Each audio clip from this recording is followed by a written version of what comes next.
everyone, it's Anja here. I'm back with another video for Ophelia Talks, and today we are making a flat circle.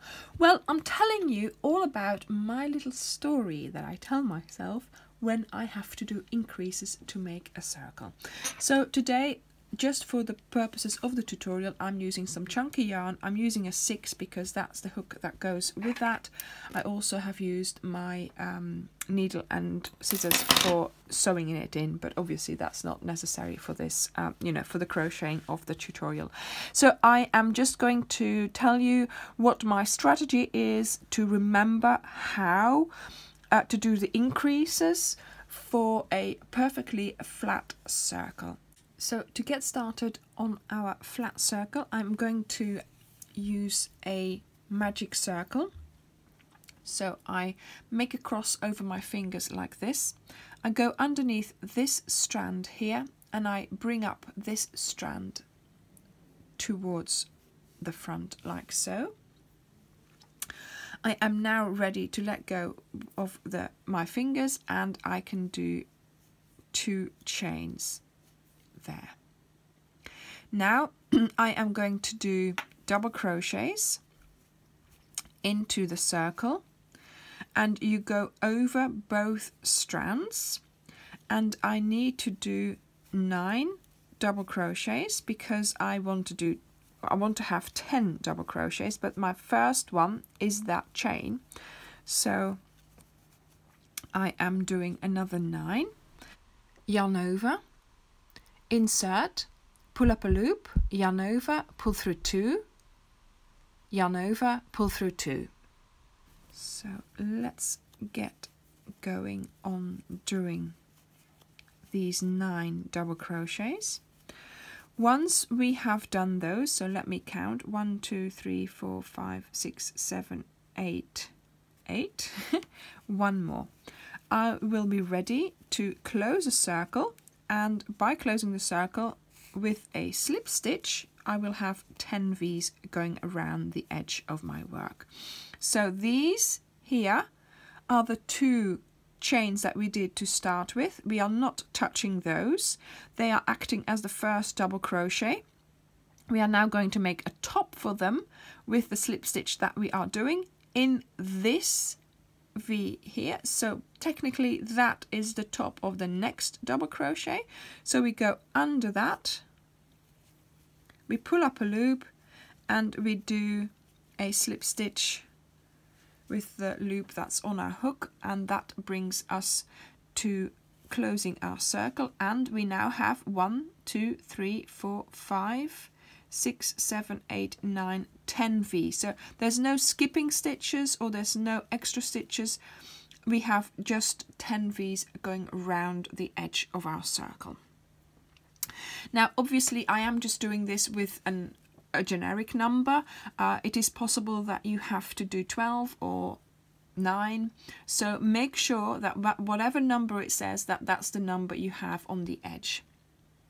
Now to start the next round, so this is round 1 and we have just done single double crochets in there, okay, just 1 double crochet. Now we are going to have to double up our stitches to make sure that our circle stays flat, but you don't always double up, so it changes row by row. First of all, we are going to do 2 chains to get our round started. Now those 2 chains are not going to count for now. Those 2 chains are the last stitch of our round, so I'm going to pretend that they are not there, okay, and in the first V we are going to do 2 double crochets. Now in fact in row 2 we are doing 2 double crochets in each V, or in each stitch around, and I have a story about these stitches, you see. So each row has the repeat of stitches according to the number of the row. So we are repeating 1, 2, 1, 2 because it is row 2, okay? And the story changes depending on which row you are doing, but it gets easier because this way I can actually remember what I am supposed to be doing by just counting the rows or counting the row that you are working on. So there we go. So this is the second round done. I have put 2 stitches in each stitch around, but here is the last stitch. As you can see, there's already a stitch coming out. I said this was the last stitch of the round, so we need to put the first one in there. So this is the first double crochet in there, and this is the second double crochet in there. And now we are going to make the top of that double crochet, or the chains that act as a double crochet, by putting a slip stitch into that first V here and doing a slip stitch. There you go.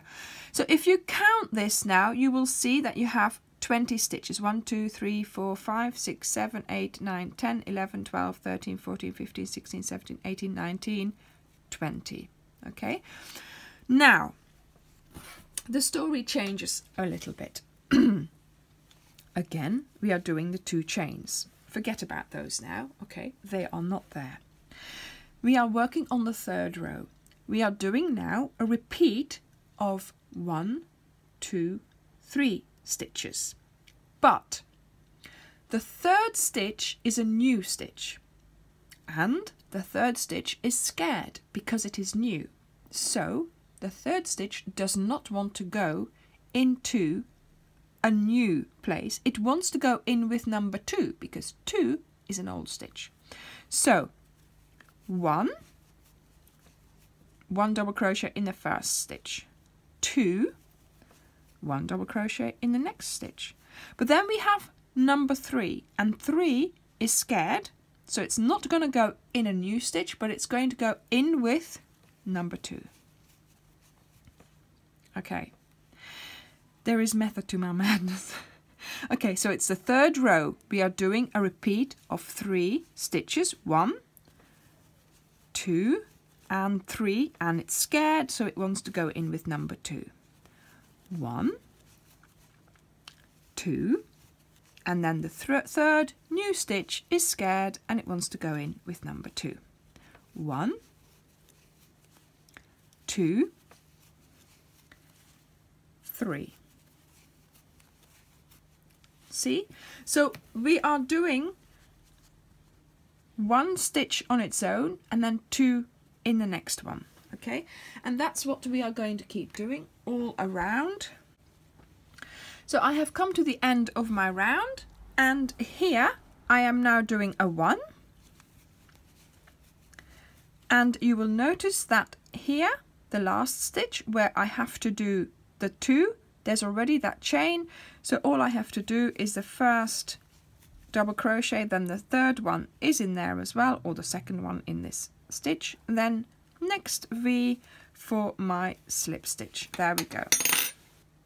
Okay, and as you will see, this lies perfectly flat, and it's got the increases that it needs to stay perfectly flat. Now, round 4.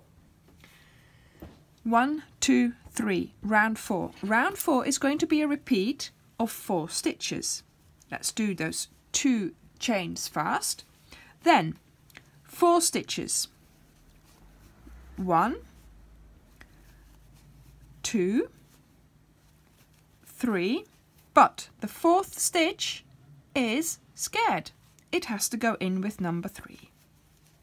Okay, so the new stitch is scared, it goes in with the previous one. This is how I remember the increases that you have to do. And it works for every row. So if you're doing row number 15, you do a repeat of 15 stitches, but the 15th one goes in with 14. Okay, so you'll have 13 single double crochets here, and then 14 and 15 together. Okay, and that's how it works all the way, as long as you are doing your flat circle. 1, 2, 3, number 4, because the 4th row goes in with number 3. So we have 1, 2, 3, 4th row, repeat of 4 stitches, but 4 is new and it's scared, it goes in with number 3. And we keep working in this way, and you will notice that because we have done 10 stitches to start with in our starting circle here, it will be an increase of 10 stitches each round. So if we count the stitches in a moment, and I have to say I am doing this while I'm talking and while I am trying to count, I am just trying to make sure that I did not miscount here, because of course I'm talking so much. So it is also a good idea, obviously, to lay it flat and to just check 1, 2, and then 2 together, 1, 2, and then 2 together, 1, 2, 2 together, 1, 2, 2 together, 1, 2, 2 together, 1, 2, 2 together, 1, 2, 2. Yeah, it's fine. So I'm getting there. I will continue to the end of the round. I have now come to the end of my round, and indeed I have 1 stitch left. I've got 1, 2, and then here I have to do 3 and 4 together in the same stitch. So I'll just do number 3, and number 4 is then already there. I go under here and I do a slip stitch to do that, sort of to create the top of that stitch there. So this is how it works. So here you always end in a 2, and that is of course one thing. If you don't end in a 2 there, then there's something wrong, so you'll have to go back. But like I did just now, it is always good to just halfway check what you've been doing and then continue the rest. So same thing again for line number 5. You do your 2 chains, forget about them. Then we do a repeat of 5 stitches. 1, 2, 3, 4, but that 5th stitch is scared, so it has to go in with number 4. And that's your repeat. There we go. So the repeat is then 1 double crochet, 1 double crochet, 1 double crochet, 2 double crochets. So that way you can work your way to however many rounds you need to do. When you put your work away and you come back to it, sometimes you think, oh no, where did I end? What am I doing? What's my repeat? All you need to do is count your lines. 1, 2, 3, 4, 5. Ah, okay, it's a repeat of 5. And you keep going. 1, 2, 3, 4. Oh, that 5th stitch, it's a new one. It's scared. It goes in with number 4. There you go. And for me, this works perfectly. I have done, wide things which had to be, count like 15 rounds, and you just do your repeats like I have described them here with the, the number stitch of that round. So here in this case, number 5. Being scared has to go in with the previous stitch. It might be a silly little thing that I do, but it's a great tip, I think, because it's helped me enormously with with doing increases for flat circles. So I hope you enjoyed this tutorial. Thank you very much for watching. Do like the tutorial, subscribe if you still haven't, and let me know if you find this an easy tip or a good tip to use while you are making flat circles. Thank you very much for watching, and I will see you in the next video. Bye!